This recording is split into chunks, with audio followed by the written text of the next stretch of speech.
දයාන කල්පේන එතුමාව මේ අවස්ථාවේ තාම ආදරයෙන් සාදරයෙන් අපි පිළිගන්න ලබනවා. ඊට අමතරව නැනසල ඉදිගොල්ල ආයතනයේ අධ්‍යක්ෂතුමා සොයස් පියන්කර එතුමාව මේ අවස්ථාවට තාම ආදරයෙන් ගෞරවයෙන් පිළිගන්න ලබනවා. ඒ වගේම දොම්බේ වැගේ උපදේශන නිලධාරී සිසිල් කුමාර මැතිතුමාව මේ අවස්ථාවට තාම ආදරයෙන් ගෞරවයෙන් පිළිගන්න ලබනවා. මේට අමතරව ICT ඉගෙන ගන්න තියෙන හොඳම තැන මෙතන. ඉතින් අපි පුංචි වෙනසකට එක්ක සූදානම් වෙන්නේ ජීවිතයකට අවස්ථාව වෙන් කරන්නට ආරාධනා කරනවා. පසින්දු ඔබට මේ අවස්ථාව ජීවිතයෙන් පිරවන්නට.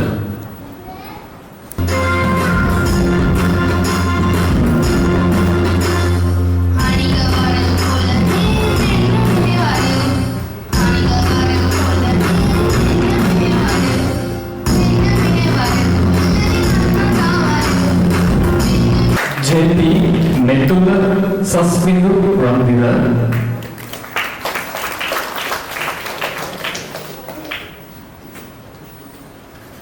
AK Saroni Devansa අපිට වැඩ කටයුතු ආශිර්වාද කරන්නා වූ ඒ ආත්මිත්‍ර මේ ආමුලාසනිය වන්නා වූ මේ මහත්මයන් ගෙනුත් ඒ වගේම හියෝන් ඉන්ස්ටිටියුට් ආයතනයේ මාමිත්‍ර භාරතීය විජේතුංග අධ්‍යක්ෂකතුමාගෙනුත් ඒ වගේම භාරතීය මහත්මයාගේ දෙමාපියන් ගෙනුත් ඉතින් අද දවසේ මේ ලස්සන කරගෙන මේ මොහොතේ පැමිණලා ඉන්න මේ ආදරණීය දෙමාපියන් ගෙනුත් ඉතින් අද දවසේදී තමන්ගේ ජීවිතයේ වටිනා අවස්ථාවක් මේ සුන්දර අවස්ථාවක් තමයි එකතු වෙන්නේ.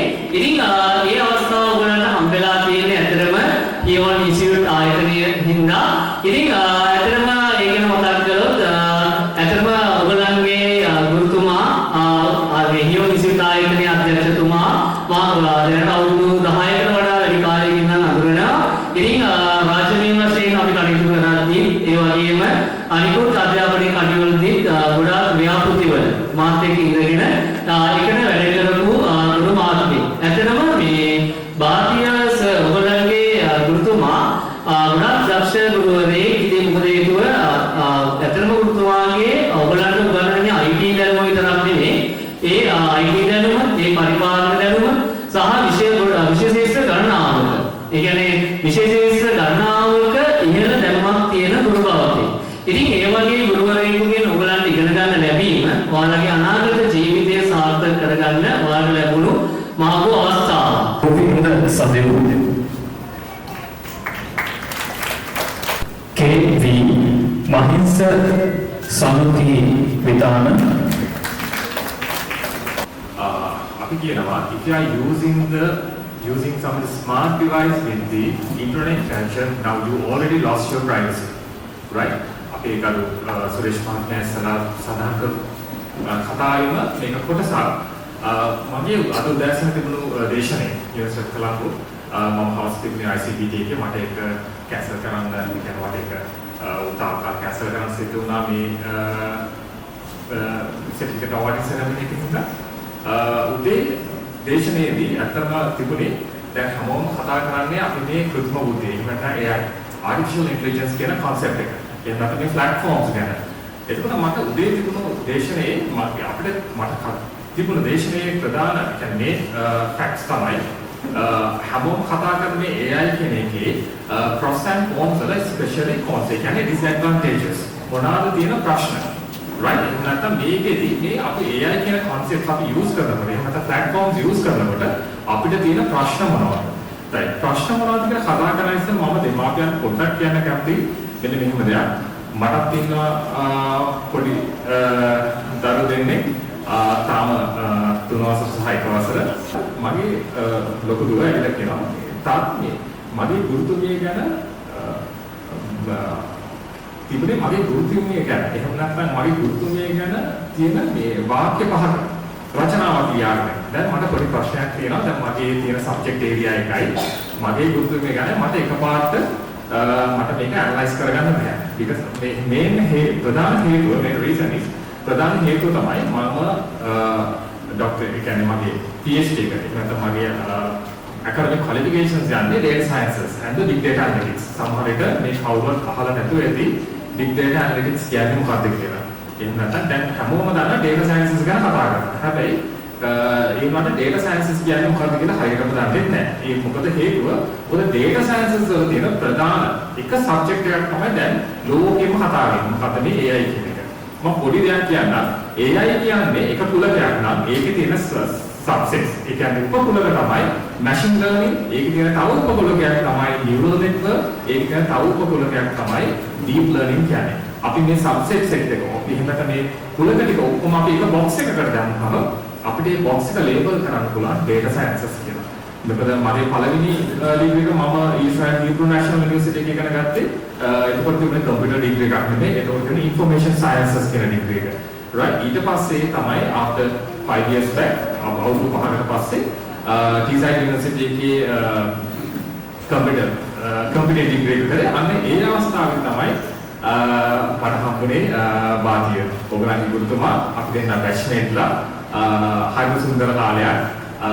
මේක සුන්දර වෙන්න ප්‍රධාන හේතු ගොඩක් තිබුණා. මොකද ඒ දවස්වල අපිට ඔය AI platforms එහෙම නැත්නම් ගොඩක්ම තියෙන internet resources ටිකක් අඩුයි. දැන් කවුරු හරි නම් මේකට assignment එකක් කරන්න කිව්වොත් මුලින්ම use කරන්නේ AI tool එකක් ගන්න. හැමෝම දන්නේ මොකද්ද? ගොඩක් වෙලාවට ගන්නේ ChatGPT කියන AI tool එක. ඒකට AI platform එක. වාසනාවක්ද අවාසනාවක්ද මම දන්නේ අපිට ඒ දවස්වල එහෙම support එකක් තිබුණේ නැහැ. ඒක තමයි ඇත්තම කතාව. හැබැයි දැන් උනත් අපි දරුවෙක්ට උගන්වනකොට අපිට පොත් බලන්න ඕනේ නැහැ. අපිට internet resources ඕනේ නැහැ. ඔක්කොම ටික අපේ brain එකේ يعني අපේ මොලේ ඔක්කොම ටික තියෙනවා. අපිට කරන්න තියෙන එකම දේ අලුත් ටෙක්නොලොජි එකක් එක්ක අලුත් තාක්ෂණයක් එක්ක brain එක අප්ඩේට් කරගන්න විතරයි. විඥාංග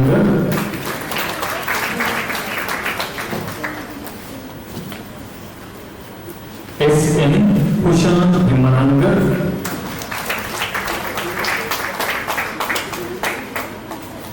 HP Metodi Natara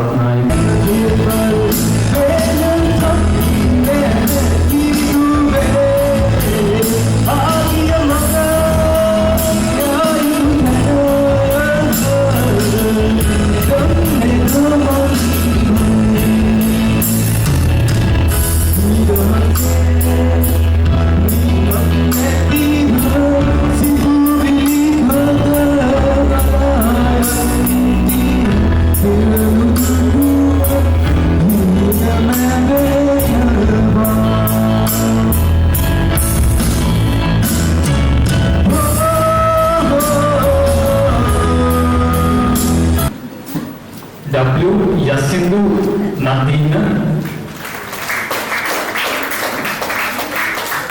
W Dasaru Kisansa පුනරුත්ථාපන ආයතනවල මේ හැමදේකම උපදේශනයේදී වැඩ කරනකොට මේ දරුවන්ගේ ගැටලු සහ මේ මානසික තත්ත්වය සහ විතර විදිහට දැන් තාක්ෂණයත් එක්ක අපේ ආචාර්යතුමා කියනවා තාක්ෂණයේ රාජ්‍යෝනේ දරුවන්ට ගොඩාක් ඉගෙන ගන්න දේවල් තියෙනවා. හැබැයි මේවත් ඒකේ දරුවෝ ගොඩාක් වෙලාවට මානසික ගැටලු කාරණා තත්ත්වවල මුහුණ දීලා තියෙනවා. මට හිතෙනවා උඹ දැකලා තියෙනවා සහ මට ඉතින් තියෙනවා. දැන් අපි ඒ වෙනකොට අපි කාගම වෛද්‍ය විද්‍යාවත් එක්ක ආගම රෝගලත් එක්ක වැඩ කරනකොට මම හිතනවා වෙනම යුනිට් එකක් හදලා තියෙනවා මේ ස්ක්‍රීන් ඇඩික්ෂන් එක පිළිබඳව කොහොමද වැඩිහිටියන් කරන්නේ වෙන්නේ කියන එක පිළිබඳව. ස්ක්‍රීන් එකේ මේ ඇඩික්ෂන් එක හදනවාම ඒ ඇඩික්ෂන් එක තුළ එයා කොහොමද ගලවගන්නේ කියන එක පිළිබඳව මේ වෙනකොට සාකච්ඡාවෙන් පවතිනවා. වෙනකොට ඒකට අපිට ගොඩක් වෙලාවට ආගම වෛද්‍ය විද්‍යාවත් එක්ක අපේ කවුන්සලර්ස්ලාත් එක්ක ක්ලිනිකල් සයිකොලොජිස්ට්ලාත් එක්ක ඒ වගේම තාක්ෂණීය බාහිර විෂය බාහිර අයත් එක්ක සාකච්ඡා කරනවා. කොහොමද දරුවා ස්ක්‍රීන් එකේ මේ ඩිවයිස් එකක යන්න කරලා කොහොමද ඒ පාවිච්චි කළාට පස්සේ ඒක ඇඩික්ෂන් වෙන්නේ කොහොමද කියන්නේ. මම හිතන්නේ ඒක තාම වැඩි අපිට නම් ගොඩක් සම්බන්ධතා තියෙනවා.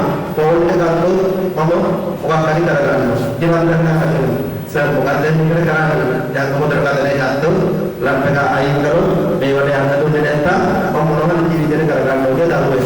ඒත් අපිට ඒවට සමහර විට අපිට කියාට දේවල් නැති වෙන්න පුළුවන්. සමහර අපිට ගොඩක් කරලා මට මේ ළඟදීවම මේ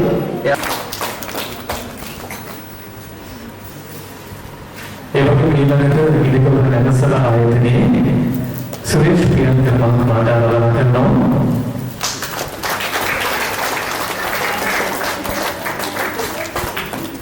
ඉස්සෙල්දී තමයි මේකට ආරාධනා කරනවා බාහිර විජය මහත්මයාට ආරාධනා කරනවා ආචාර්ය ගයාන ගාලින කන්දමගේ ඔබතුමාට ඔබගේ සමග පිළිමය ලබා ගැනීම සඳහා. දෙකේ ස්තුතියි ආයතනයේ 2019 වර්ෂයේ FICT පාඨමාලාව ආධාරපු අධිශිෂ්‍යයෙක් වශයෙන් අද ඔබ සැම ඉදිරියේ ස්තුති කතාව කිරීමට අවසර පතනවා. ඉතින් අපේ විෂය පත්‍රයට අදාළ වෙන විදිහට ඒ වගේම අපේ ළංගිල මණ්ඩලයේ ජීවිත ඒ වගේම පැමිණ සිටින දෙමව්පියන්ගේ සියලු දෙනාගේම ජීවිතවලට වටින දේශන තුනක් පවත්වන ලද වලට පවත්වපු සහතික පත්‍ර ප්‍රදානයේ එදින බලාපොරොත්තු වෙනවා බලාපොරොත්තු දරවාගෙන සිටිනවා ලබන මාසයේදී මේ වගේ කියන විශ්වය සහතික පත්‍ර ප්‍රදානය මේක වඩා හොඳට අපිට කරගන්නට පුළුවන් වේවි කියලා ඒ වාරෙදී ප්‍රදේශීය ධර්මවලට තොරතුරු තාක්ෂණය ඉගෙනීමට තියෙන හොඳම තැන ඒ විශ්වය ඉතින් ලබන මාසයේදී ඔබ සියලු දෙනාම වුණාට බලාපොරොත්තු වෙමින් ඉන්නවා ඉතින් ආදරණීය දරුවනි ඔබ සියලු දෙනාට සුබනාගතයක් ප්‍රාර්ථනා කරනවා ඒ වගේම ඉතින් ඔබ මේ වෙනකන් බලාගෙන ඉන්න ඇති සුවිශේෂී මොහොතක් වෙනුවෙන් සියලුම දෙනා අසුරවලින් නැගිටලා ඔබගේ සහතික පත්‍රයේ ආදරණීය දෙමාපියන් අතරපත් කරලා අපි චුට්ටක් ඉස්සරහට එමු ඔබගේ මේ සංගීත රසය ලබා දෙන්නට බාති විජේරත්න ඔබගේ ගුරුතුමා අමතක කරලා නැහැ ඉතින් බාති විජේරත්න ගුරුතුමාට සුබපතම ලබන වසරේදී මේ වඩා හොඳින් මේ වැඩසටහන සිදු කරගන්න ලැබෙන්නට කියලා ඉතින් සියලුම දෙනාට සුබ සන්ධ්‍යාවක් ඒ වගේම ලබන්නා වූ සිංහල හින්දු වලට